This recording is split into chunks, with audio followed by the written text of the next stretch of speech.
Supreme court के chief justice justice B R Gavai और मासी जस्टिस मासी के बेंच ने जो आज इंटरिम ऑर्डर जिसको कहते हैं या फिर इंटरिम स्टे कुछ प्रावधानों पर कुछ सेक्शंस के ऊपर वक्फ एक्ट के ऊपर जो स्टे लगाई है वो स्टे से किसको फ़ायदा होता है और क्या फ़ायदा होता है और सुप्रीम कोर्ट क्या अपनी जिम्मेदारी से बरी जिम्मा हो गई है। अगर फ़ैसला दिया है तो फिर किसके हक़ में फ़ैसला दिया है या अपने बचाव के लिए फ़ैसला दिया है या फिर किस हिसाब से फ़ैसला किया है। ये जो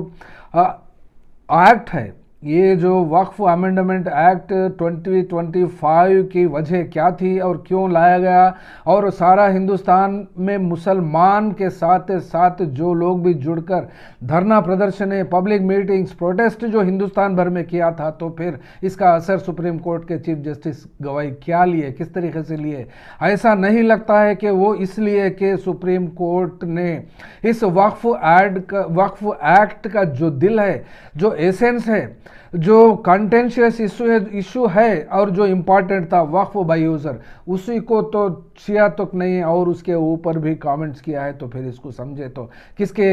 हक में ये फैसला दिया है। ये फैसले को कम से कम 72 पिटिशनर्स सुप्रीम कोर्ट में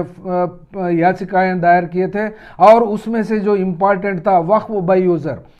बाय यूज़र के ऊपर भी सुप्रीम कोर्ट ने कमेंट्स किए हैं। उस वक्फ अमेंडमेंट एक्ट जो इससे पहले 1995 सेक्शन 3R1 जो था उसका वर्डिंग वक्फ बाय यूज़र को कंटिन्यू किया गया था। उसको इस प्रावधान में जो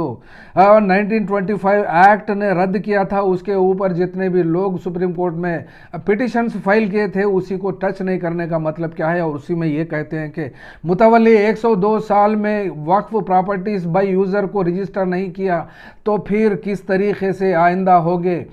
उसको चलने का, यानी उस प्रॉपर्टीज़ को 102 साल में मुतवल्लियों ने रजिस्ट्री नहीं की है तो फिर क्या मतलब होता है। ये ऐसा सवाल उठाकर ये कहा है कि सरकार ने, गवर्नमेंट जो प्रावधान बनाई है इस एक्ट के दौरान उसको एक तरफा या फिर इरेशनल एक्ट या इरेशनल फैसला मानने से ये बेंच ने इनकार कर दिया है। तो फिर क्या क्या किया, ये सवाल तो पूरे हिंदुस्तान भर और पूरी दुनिया में उठता है। इसके जवाबदार भी तो जस्टिस बी आर गवाई होंगे।